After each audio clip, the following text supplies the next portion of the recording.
Hello everyone, hope you're all keeping well and welcome to episode 15 of Off the Grid. The series where we take a look at tracks that F1 has visited in the past and tracks that have never been on the F1 schedule, and then see what they would look like if Formula 1 was to visit in modern machinery. With St. Paddy's Day weekend coming up in a few days, let's head to the premier race circuit in Éire.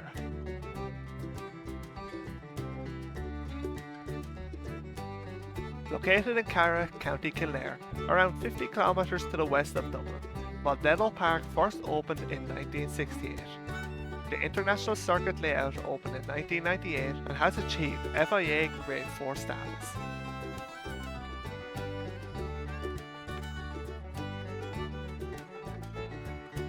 The international circuit, with its 14 turns, 8 right and 6 left, consists of a mix of medium and slow speed corners as it rises and falls slightly throughout. At 3.621 kilometers or 2.25 miles in length, Mondello would just be longer than Monaco as the second shortest circuit, so it could be easy to confuse the two from time to time. And with 85 laps needed for the 305 kilometer race distance requirement, it will be the most of any race on the schedule. There will be 2 DRS zones, the first from the final turn of 14 along the pit straight to turn 1 of Castro Corner. The second from the exit of turn 6 through the kink of 7 before breaking downhill into turn 8. Some of the areas to watch are turn 1 into turn 2, typical hairpin with heavy braking at the end of the first DRS zone. Turn 1 is an important overtaking area. But apart from that, the short run into turn 2 means that the exit of 1 needs to be compromised, keeping a tighter line to open up the entry of turn 2 and maximising the exit down the following straight. Turn 6 of Lola is an important one to get right. A long right-hander with a tricky entry due to the kink beforehand. It leads onto the back straight and second DRS zone. The following straight isn't the longest, so a good exit is needed to be close enough to make a move under braking into the following corner. The final key area is the final turn, rising up at the beginning of the braking zone before dropping down as you get towards the apex and continuing to descend throughout until the exit. Tightening on the exit, it's important to get it right onto the relatively short pitch straight DRS zone.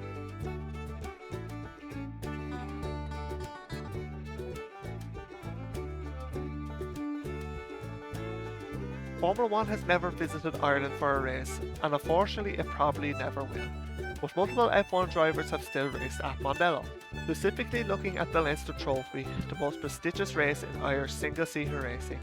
It has been won by world champions such as Ayrton Senna and Mika Hakkinen. Multiple Irish racing series are held in County Kildare, with the likes of Formula V's, Minis and Cars being raced as part of the Irish Championship Circuit Racing, with international drifting competitions also taking place. In the past, British GT, the British Touring Car Championship and British F3 have held races here.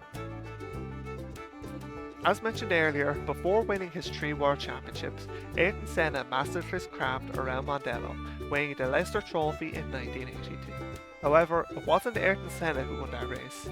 Instead, the Brazilian used the surname De Silva until changing it later in his career.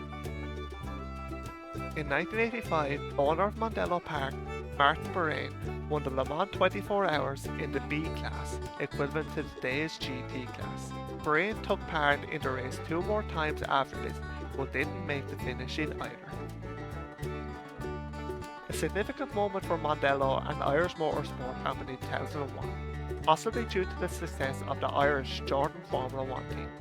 The circuit hosted its first ever FIA sanctioned championship race when the FIA Sports Car Championship came to the Emerald Isle. But now it's time to get on track and see what F1 will be like speeding through the Irish countryside. Luckily we can control the weather and don't have to deal with the Irish climate on Assetto Corsa, so let's get it loaded up and get going. So here we are then, coming out of the final corner and making our way down the pitch straight at Mondello Park. Into turn 1, braking around 75 metres into this hairpin, as I mentioned, keeping it tight on the exit to open up the entry, and then the exit through turn 2 to get down this little straight there. Into the double right-hander of turn 3 and 4, and then on the exit of turn 4 rises up and then lifts down, so hard to go a bit light there, easy to lift the back end. Into turn 5 then, kind of a double apex left-hander, you want to get a late apex to get a good run as we head down to turn 6. One of the most important corners on the track, carrying the speed through, getting on the power as soon as you can before opening the DRS, through the kink and then braking downhill. Double right-hander off turn 8 and turn 9, carrying as much speed as you can. We get the exit on the run up the hill into the Baran chicane, named after the owner of Mondello Park. Going in a third before shifting up to fourth for the second part, and into the hairpin here of the third last corner. Second last corner then down in fourth gear, bit of a blind apex, so hard to get right. And the tricky final corner, going uphill on the entry before dipping down on the exit. Tightens on the exit then, they come out onto the pit train to finish a lap on Mondello Park.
So as much fun as it is to drive these cars around this track, maybe that's a bit of bias with it being an Irish track, but I certainly enjoy driving around here. I think it's pretty safe to say that Formula 1 won't be coming to Ireland anytime soon. Firstly, due to Mondello not being FIA Grade 1. Secondly, even if somehow this layout was Grade 1, it's just a bit too small for these modern F1 cars, and I don't think that the racing that would provide would be very entertaining, unfortunately. But luckily we still get to see some great racing around Mondello in the ICCR Championships. A lot of the guys that I race against in the RTA League races do take part in those championships, so hopefully I will get to go to a few more rounds of that this year. And look, you never know, maybe someday we'll get a demo run of Formula 1 in Mondello Park, just like we did in Galway towards the end of last year. But that is it for this episode of Off the Grid from the Emerald Isle. If you did enjoy, make sure you leave a like and subscribe before you go, so you can see more of these videos. Until the next one, thanks for watching and see you then.